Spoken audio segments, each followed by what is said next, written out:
Picture this, a world where cars don't pollute the air we breathe. Instead of spewing harmful gases, they emit nothing but harmless water vapor. Sounds pretty cool, right? That's the idea behind hydrogen cars. Here's how they work. Instead of using gasoline or diesel, these cars run on hydrogen. Inside the car, there's a special device called a fuel cell that turns this hydrogen into electricity to power the car. General Motors led the charge by unveiling the Electrovan in the 1960s. This unique van, powered by hydrogen fuel cells rather than traditional gasoline, captured people's imagination with its innovative approach. However, transitioning hydrogen cars into the mainstream proved challenging, as numerous hurdles and uncertainties needed addressing. Several decades later, Toyota entered the scene with a game-changing move.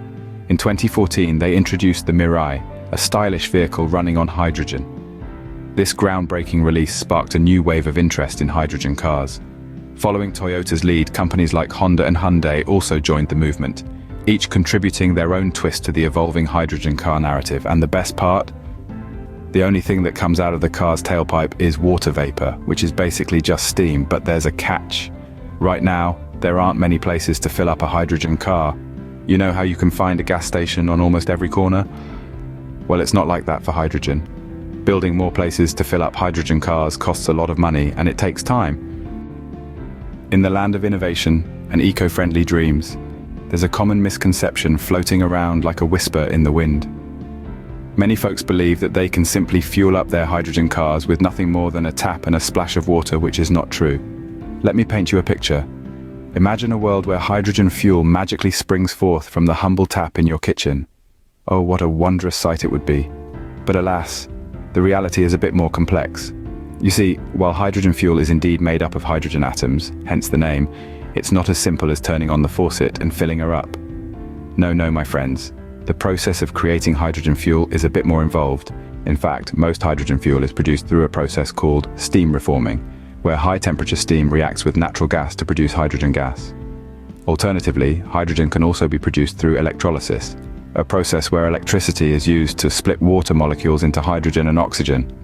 So you see, while hydrogen fuel may be the fuel of the future, it's not something you can conjure up with a mere turn of the tap.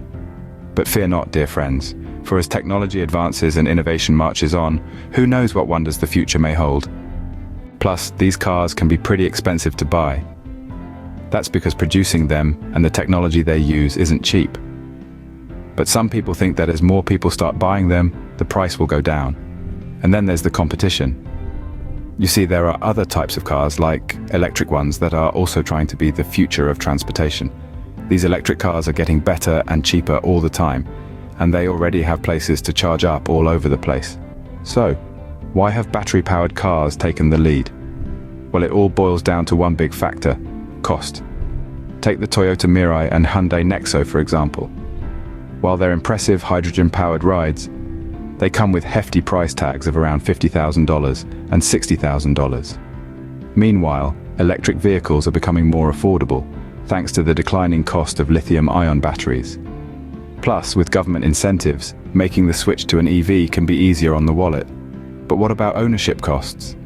Recent research has shown that while fuel cell cars have seen a decrease in lifetime ownership costs, they still remain high due to pricey hydrogen fuel. In fact, owning a hydrogen car can set you back around 40% more than a comparable gasoline vehicle and about 10% more than an EV. Now, electric vehicles have another ace up their sleeve: the existing electrical infrastructure. With a nationwide grid already in place, transitioning to electric vehicles seems like a no-brainer. However, building a robust charging network and generating enough clean electricity to power all these cars and trucks presents its own set of challenges. On the flip side, hydrogen has its perks. It offers quicker refueling times and longer driving ranges, resembling the familiar experience of filling up with gasoline. But creating a vast hydrogen infrastructure is no small feat. It requires massive production and transportation efforts to ensure refueling stations are available countrywide. The big question remains: should the world have gone all in on hydrogen cars?